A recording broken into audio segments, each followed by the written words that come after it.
Bom dia, pessoal! Sejam muito bem-vindos a mais uma aula de História. Meu nome é Thiago e hoje a gente vai dar continuidade aos nossos estudos sobre Idade Moderna. Semana passada passei para vocês um vídeo curtinho dando uma introdução sobre esse recorte historiográfico e também dando umas dicas de interpretação. Hoje a gente vai entrar num assunto específico desse período, que é a expansão marítima europeia, também conhecida como Grandes Navegações. Vale lembrar, gente, que como vocês viram ano passado, a Idade Moderna ela começa, ou melhor dizendo, ela começa a ser estudada a partir de alguns assuntos como a centralização política por parte dos reis, nos chamados formação dos Estados modernos. Depois é introduzido o próprio renascimento artístico e comercial e a reforma protestante.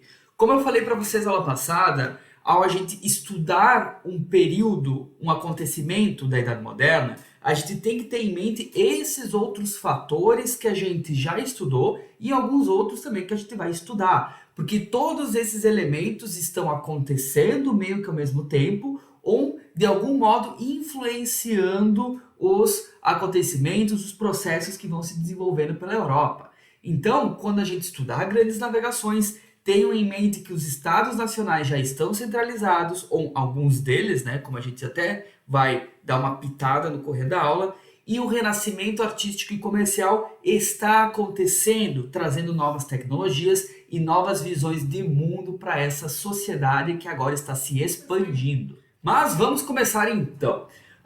Dentre os acontecimentos que marcaram a Idade Moderna e a própria história humana, as grandes navegações são um dos casos que a gente identifica como causadores de profundas consequências a nível mundial. Então, mesmo que a gente está estudando isso dentro do panorama europeu, as consequências desse ato europeu, dessa iniciativa europeia, acabam causando consequências a nível mundial. Durante o processo, as pessoas daquele continente, os navegadores da Europa, acabaram contornando a África, estabeleceram novas rotas comerciais com o Oriente, circunnavegaram o globo e chegaram até as Américas. O expansionismo marítimo europeu, ele acabaria gerando o domínio daqueles estados sobre diversas regiões do mundo. Então, os estados europeus vão acabar controlando imensos territórios ao redor do globo, e esse controle, esse predomínio europeu sobre essas regiões irão durar por bastante tempo. Na aula de hoje eu vou tentar explicar para vocês os principais motores desse movimento, ou seja, o que levou à expansão europeia e também as principais características dele.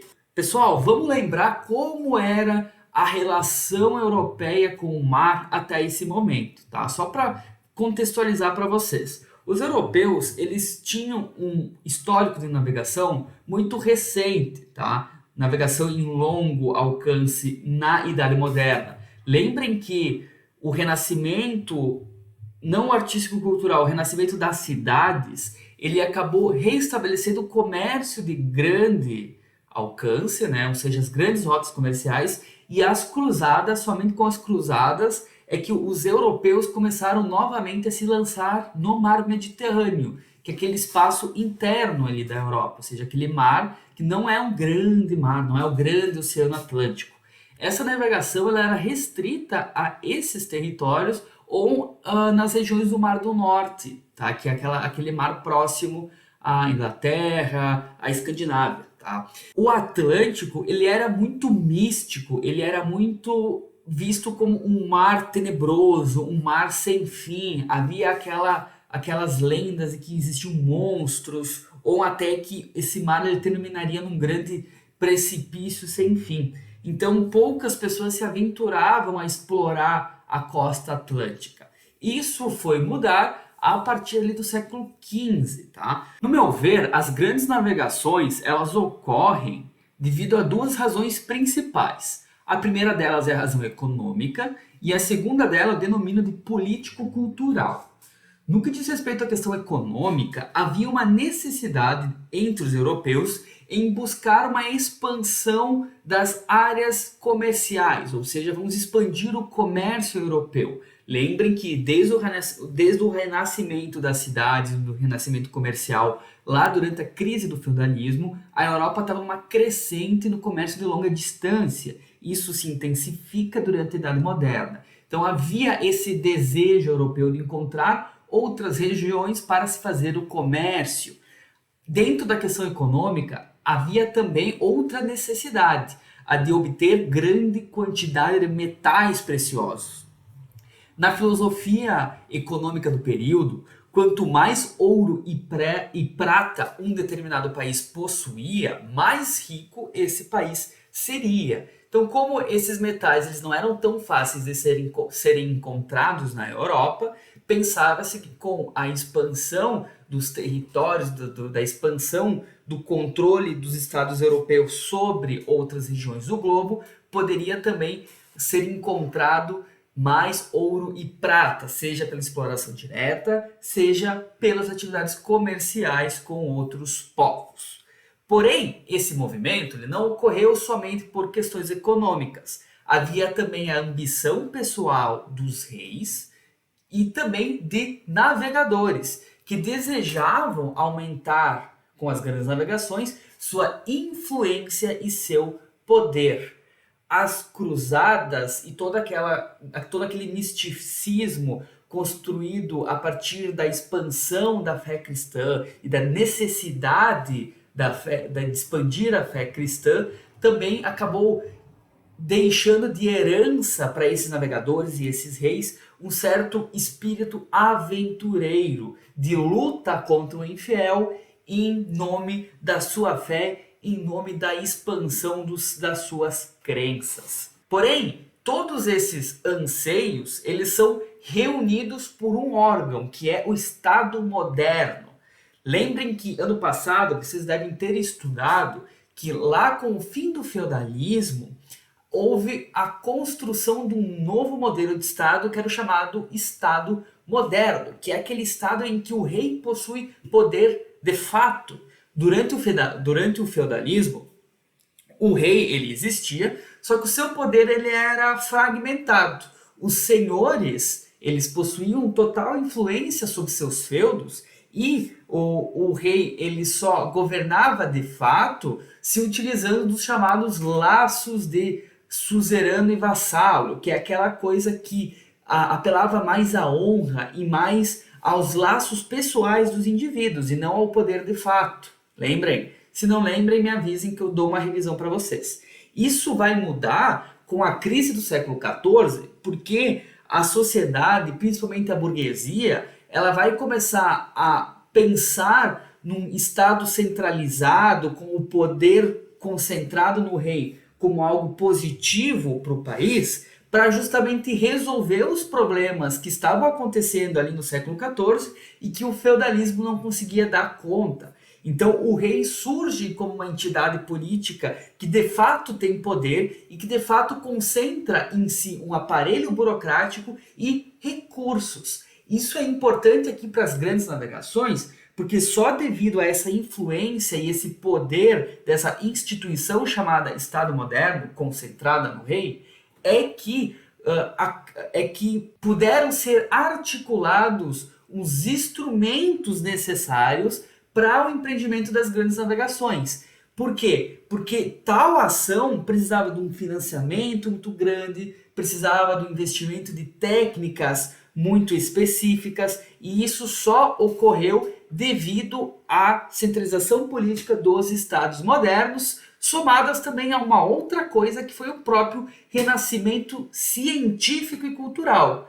O renascimento ele acabou proporcionando, disponibilizando novas técnicas náuticas a partir do avanço científico, e essas novas técnicas náuticas acabaram deixando disponível instrumentos como a bússola, o astrolábio ou a própria caravela, que foram fundamental para o desenvolvimento deste empreendimento. Tudo isso que eu falei até agora é o panorama geral, né? São os elementos que acabaram possibilitando a expansão marítima, tá? Porém, houve também uma questão mais específica que levou às grandes navegações. E essa questão específica era o comércio imediato com o Oriente. Como assim, professor? Como a gente viu lá quando a gente estava tratando da crise do feudalismo, de novo, falando da crise do feudalismo, lembrem que o comércio internacional ele passou por um crescimento muito grande logo após o evento das cruzadas, né? As cruzadas acabaram movimentando o europeu para fora do continente e essa circulação de pessoas e riquezas acabaram possibilitando um ressurgimento no comércio de longa distância, ok? Essas rotas comerciais ali, esse contato maior entre comerciantes, acabou fortalecendo uma relação entre o chamado Ocidente, que seria a Europa, e o Oriente, que seria a região ali do Oriente Médio ou além, a região da Índia e a própria China. Desde o século XI, esse contato começou a se estabelecer, só que ele foi aumentando até o século XIV. Quando teve as crises lá do século XIV, a praga, as guerras e a fome, ele deu uma segurada, porém no século seguinte, lá no século XV, ele acaba voltando com força. Qual que era o foco principal desse comércio? As chamadas especiarias, que vinham da região da Índia. Cravo, canela, pimenta e etc. Por que era tão importante as especiarias? Hoje em dia a gente usa um cravo, uma pimentinha para dar um tempero nos alimentos, só que não era o objetivo principal do período. Imaginem que durante a época não havia refrigeração, certo?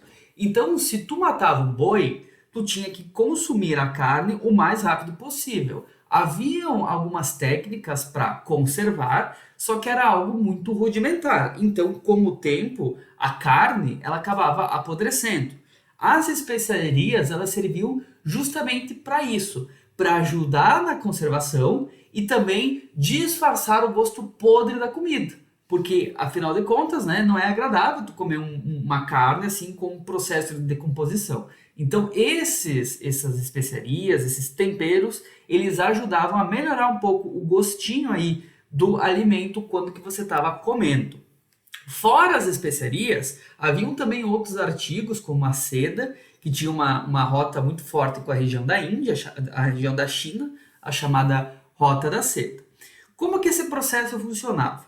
Mercadores árabes, eles acabavam trazendo esses artigos da região da Índia e da China até os portos ali do Mediterrâneo. Tá? Então, na região ali do Mediterrâneo, só que nos portos do território árabe. Então, tu vai ter ali na região hoje do norte da África, do próprio Oriente Médio. Os comerciantes europeus, principalmente os comerciantes italianos, eles iam até esses portos, negociavam com os árabes e traziam esses artigos para a Europa. Os italianos foram os primeiros a fazerem esse cruzar o Mediterrâneo e entrar em contato com esses comerciantes. Italianos eu falo principalmente venezianos e genoveses. Essa relação entre comerciantes árabes e italianos meio que acabaram garantindo o monopólio do comércio com o Oriente para esse grupo étnico, ou seja, para os italianos. Então os italianos meio que monopolizavam o comércio internacional de especiarias através dessas relações de longo prazo que eles estabeleceram com os comerciantes árabes. Porém,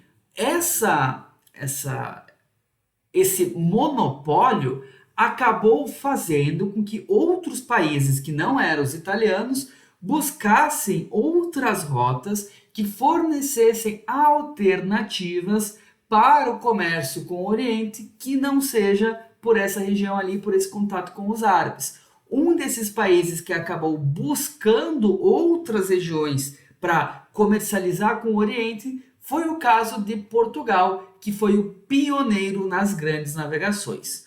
O caso português e também espanhol e o início de fato do processo das navegações atlânticas, a gente vai conversar na nossa aula por Meet na semana que vem. Por hoje, gente, era isso. Espero que vocês tenham entendido essa parte inicial e a gente se vê na semana que vem. Tá bom, gente? Até mais!